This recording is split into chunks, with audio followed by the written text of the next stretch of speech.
The monastery was founded by Colmcille probably towards the end of the 6th century. It was granted to Colmcille by Éamach Breanon, King of Teffia. The major surviving monument at Durrow is the Durrow High Cross. It's about 12 feet high, and it's very much like the Cross of Monaster Boyce or the Cross of the Scriptures at Clonmacnoise.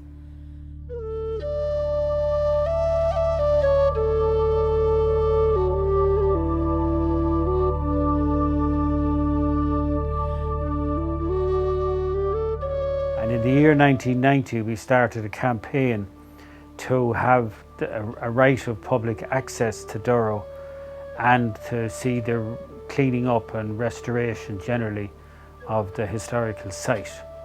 And that did work out very well, in that in 2003-04 the High Cross was moved inside for its better securing from weathering, and the church was completely restored.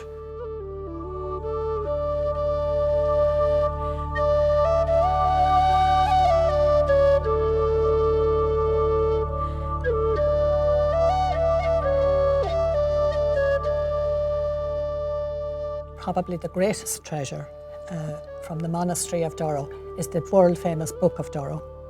It was written towards the end of the 7th century, and it is 100 years older than the Book of Kells.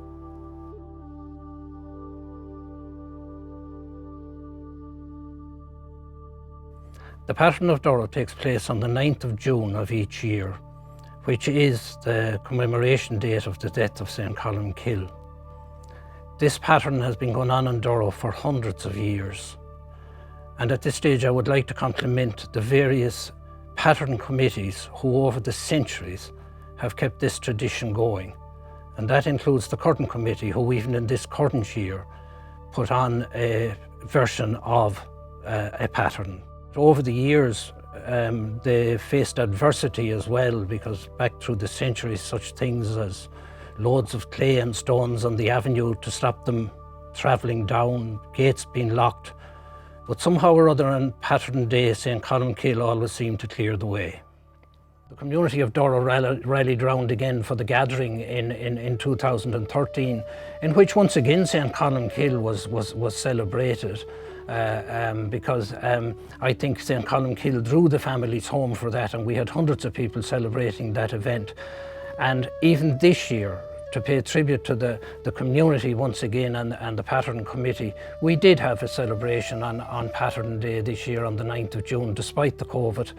And I think one thing that needs to be highlighted is on that day that we have the privilege in Durrow of having 2 centenarians, both of whom were born within a mile of each other, went to school together, married within a mile of each other, and both of them are heading now for 101 years of age, and they planted an oak tree in commemoration of the 1500th anniversary of the birth of St. Colmcille. This is a facsimile copy of the Book of Durrow. It was purchased by Dr. Moran and to be used as a treasure for the parish and to be used in connection with the pattern and the celebration of the Feast of Colmcille. To celebrate the Colmcille 1500, 2 banners have been commissioned by the parish, and they hang in the church in Durrow.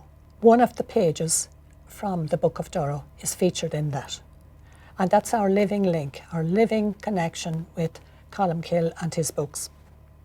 And indeed, the children at the Durrow School this year did many projects to commemorate the 15th centenary of Colmcille. It would normally be their first communion day. That didn't happen this year, but they had a full Pattern Day in school. We're standing here in the bookshop of the Offaly History Centre at Bury Quay, but besides selling books, we also have an extensive library of about 12,500 volumes, or 12,500 titles, and some of these relate to Durrow and to the life of Colmcille. In fact, the published literature on Colmcille that is better known goes back to the mid-19th century, when we had the Bishop Reeves edition of The Life by Adam Nawn. And we have a copy of that here in our collection. And then we go on to the 1960s to the Anderson Life, and more recently to the Penguin edition by the late Richard Sharp. These are all the main sources for the life of Colmcille. And in addition to that then we have the studies of the Durrow historical site, the monastic site. And that is really best known since the 1890s, since the 1300th anniversary of the death of Colmcille. Because in 1896 the Royal Society of Antiquaries came to this area, and as a preliminary to that they had a published guide to the site, and in 1897 the local rector in Durrow, Williams, published an article on the old graveyards in Durrow parish.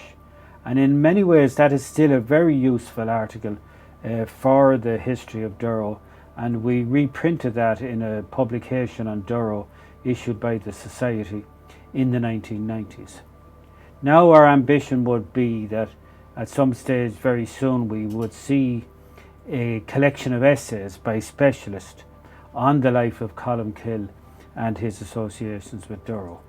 In the meantime, we are very glad to facilitate the public who wish to know more about Colmcille, the different lives that have been done and the different studies, to come here and read them safely over the next few months. It's a wonderful time that we're marking the 1500th anniversary of Colmcille, and not only do we need to have these lives available, we also need to see the context in which the life was written and in the period in which Colmcille was born.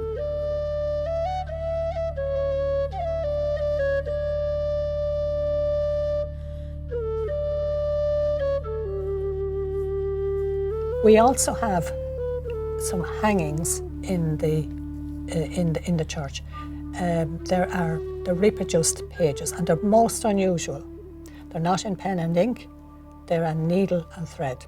The lady who worked these, her name is Mary Elford, and she's from Coventry, and her family came from Durrow, and from an area not far from a place called Grantia, which was the old name of Durrow. So there's very long tentacles of memory back there. She did this particular one, this page here, it's folio 85. She produced it for the millennium, and she produced another one and presented it to us for the gathering. That was in 2013, and it was presented on Pattern Day. It took her 3 years to make it. She had to research the thread, the ink, and she visited Trinity College and saw the Book of Durrow a number of times. And I think of her doing that with the love and the dedication that the monks would have put into writing their books. And we're very proud in Durrow to have those two hangings. And we're very proud to have this facsimile copy. And it's been used on many occasions, and we commemorated the 14th centenary, and we carried it in procession. So it is very, very much alive.